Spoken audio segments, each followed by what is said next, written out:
Hello, j'espère que vous allez bien. Aujourd'hui on se retrouve pour une nouvelle vidéo, aujourd'hui dans laquelle je vais vous présenter mes fournitures pour mon année scolaire 2024-2025. Alors cette année donc je rentre en terminale, c'est la dernière année du lycée, donc autant vous dire que ça ne va pas rigoler. Et j'ai donc décidé de vous représenter mes fournitures scolaires puisque je l'avais fait il y a 2 ans pour ma rentrée en seconde. Mais il y a eu évidemment quelques nouveautés, quelques changements, donc je me suis dit autant refaire une. Comme il y a 2 ans, je vais diviser cette vidéo en 2 parties. Une partie où je vous présenterai les fournitures que j'emmènerai au lycée et une partie où je vous présenterai les fournitures qui resteront ici mais qui vont me servir pour mon année. Bref, c'est parti!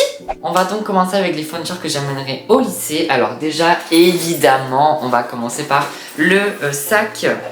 Donc cette année, j'ai 2 sacs. Déjà, j'ai toujours ce sac à dos, le Eastpak en noir et rouge. Ça fait depuis la 6ème que je l'ai et honnêtement, il est super bien. Et il y a eu quelques éléments de personnalisation. Déjà, on a un petit porte-clés de Disney. On a Disney encore. Et normalement, j'avais un bateau Arcachon, mais il a sauté. Il faut que je le remette. Il est grave pratique ce sac. Le seul problème, c'est que le zip déraille un peu. Et c'est même pas en fonction de s'il est plus ou moins rempli. C'est vraiment je sais pas, c'est complètement aléatoire. Et je vais également internet donc avec un tote bag. Il faut savoir donc à la fin de mon année de première, je venais en cours avec un tote bag et je me suis rendu compte que c'était tellement, mais tellement plus pratique, surtout pour les petites journées.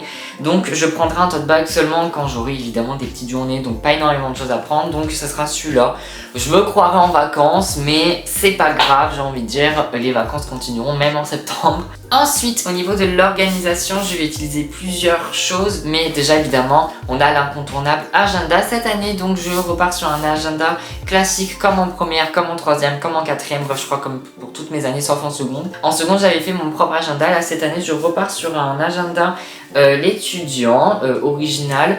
J'ai remarqué qu'en le feuilletant un petit peu, il y a de nouveaux éléments, donc franchement je trouve ça grave cool parce que honnêtement les agendas étudiants je les aime bien, mais je les trouvais trop classiques, c'est-à-dire il y avait on pouvait que marquer ses devoirs, il y avait juste le jour et rien d'autre. Là j'ai remarqué ils avaient mis des petits trucs de to-do list chaque lundi, ils ont mis aussi mon petit suivi. Les agendas étudiants ils m'ont jamais déçu. Là cette année il y a énormément de nouveautés. Ensuite, donc dans mon sac, il y aura évidemment quelques trousses. Cette année, il y en aura 4 comme en première. Je sais que ça fait beaucoup de trousses. Alors déjà, on a toujours cette trousse, ma trousse Eastpak, ma principale entre guillemets. Dedans, il y a plein de choses, ciseaux, colle, Tipex, stylo, crayon à papier, stabilo, etc. Ensuite, j'ai toujours cette trousse. Sachez que j'ai toujours honte de l'emmener quand je vois la gueule qu'elle a. Je suis toujours pas fan des Transformers, pardon. Je l'ai jamais été. Je sais pas pourquoi en primaire j'ai pris cette trousse, mais bon, anyway.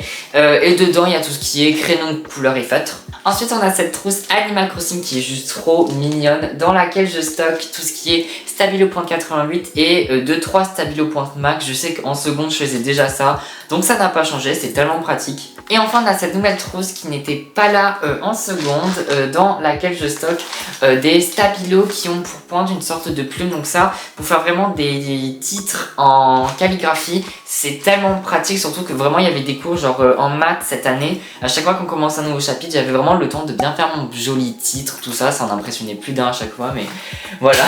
Ensuite, comme en seconde et comme cette année, je repars avec évidemment un trieur. Alors en seconde, c'était pas celui-là que j'utilisais, mais j'en avais un en carton.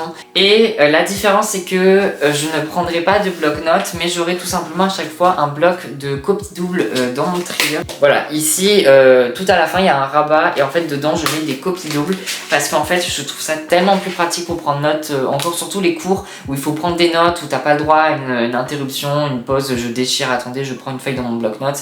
Vraiment, les copies doubles, c'est trop bien en fait. Ensuite, à part pour les matières qui me réclameront un cahier, il y a 2 matières dans lesquelles je vais utiliser un cahier. Ce sont les langues, donc en anglais et en espagnol. Honnêtement, si vous rentrez au lycée, je vous conseille de faire ça, de prendre un cahier pour les langues parce que c'est plus pratique qu'un trieur étant donné que pour les langues, il y a beaucoup de documents et on alterne beaucoup entre traces écrites et documents. Donc, un cahier, c'est trop bien. Ensuite, bon, j'utiliserai pas celui-là étant donné qu'il est dans un état assez catastrophique et surtout parce que il est rempli.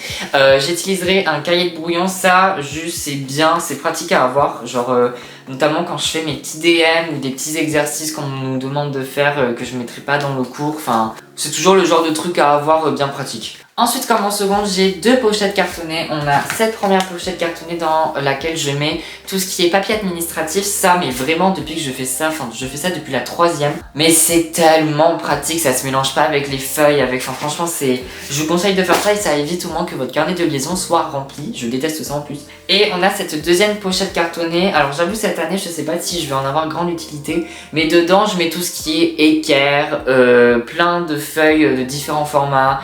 Rapporteur, des règles comme ça. Enfin, et ça c'est une nouveauté, depuis l'an dernier je suis donc devenue externe, je ne mange plus à la cantine, ce qui fait que j'ai tout le temps une glacière avec moi. Celle-là vient de chez Lidl il me semble, voilà, et j'ai toujours ma petite gourde. Alors, en seconde, il y avait mon chat sur mon lit. Je disais, en seconde j'avais une gourde Cédric Animal Crossing, je l'ai toujours, le problème c'est qu'elle est pas utilisable. Ok, alors maintenant on va passer donc aux fournitures qui resteront dans ma chambre. Alors déjà, on a mes 45 000 stylos dans mes pots à crayons. Alors déjà on a toujours ce premier pot à crayon avec Posca, règles, ciseaux, Apple Pencil, truc de tablette graphique, Criterium, etc. Honnêtement, mes pots à crayon n'ont pas du tout changé depuis la seconde, donc voilà. Ensuite, on a toujours ces 2 pots à crayon avec des stylos. Vous savez, c'est les stylos comme ça qui sont trop pratiques. Les stylos plumes et de l'autre côté 0,8. Donc franchement, j'en ai de toutes les couleurs. Pour faire des fiches de révision, il n'y a pas plus pratique. Et enfin, on a toujours mes 2 pots à crayon de Stabilo Pointe Max. Donc c'est des 0,8, tout à l'heure je me suis trompée, c'est des 0,4 ceux qui sont là. Voilà, c'est la pointe, enfin franchement pour faire des petits titres ou des sous-titres, franchement c'est super pratique. Ensuite on a toujours ma fameuse barre de Stabilo. Alors oui il en manque un parce qu'en fait il y en a un qui est dans ma trousse, tout simplement étant donné que je n'ai plus l'autre Stabilo qui va. Ensuite derrière moi on a ma stationery pile que je vous ai présentée dans mon room tour de la semaine dernière. Donc là-dedans on a notamment des Tombow Pastel, c'est un peu le même délire que les stylos que je viens de vous présenter, mais on va pas se mentir, ils sont de bien meilleure qualité. Après ce sont des stylos qui coûtent extrêmement cher, vraiment il faut sortir le billet. Ensuite dedans on a des Posca, alors ça pour faire des contours de fiches de révision, il n'y a pas plus pratique. Ensuite on a des stylos comme ça de la marque Stabilo toujours, qui sont un peu argentés, qui brillent un petit peu, qui sont franchement grave stylés. Après c'est vrai que je m'en sers pas trop. Et enfin on a un stylo pointe 07 qui trop pratique pour écrire. C'est, je sais plus comment on appelle ça, je sais plus si c'est encre gel, bref j'en sais rien, mais je sais que, alors il bave très facilement ce stylo, mais honnêtement il écrit très très bien.